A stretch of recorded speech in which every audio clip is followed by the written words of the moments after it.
বন্ধুর লাশ নিয়ে অ্যাম্বুলেন্সে করে তার গ্রামের বাড়ি যাচ্ছি।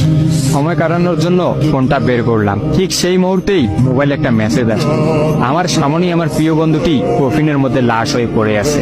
মেসেজ করেছে আমার সেই মৃত ফ্রেন্ডের গার্লফ্রেন্ড অবন্তী। আমি মেসেজগুলো পড়া শুরু করলাম। ফাহাদ, আমাকে মাফ করে দিও। আমি যেই বাবার চোখের দিকে তাকিয়ে কখনো কথা বলতে পারিনি, সেই বাবা যখন অসহায়ের মতো আমার সামনে দুই হাত জোড়ে কান্না শুরু করতে লাগলো, তখন সেই বাবার ভালোবাসার কাছে আমাদের ভালোবাসা হার মেনে গেল। তাই আজ 11 দিন ধরে আমি অন্য মানুষের স্ত্রী। তোমাকে কথা দিয়েছিলাম জীবনের শেষ সময় পর্যন্ত তোমার সঙ্গে থাকবো। আমার সব সময় ভয় হতো যে তুমি আমাকে কষ্ট দেবে, হয়তো আমাকে ছেড়ে অন্য কাউকে বিয়ে করবে। অথচ দেখো, আমি তোমাকে কষ্ট দিলাম, আমি তোমাকে রেখে অন্য পুরুষকে বিয়ে করে ফেললাম।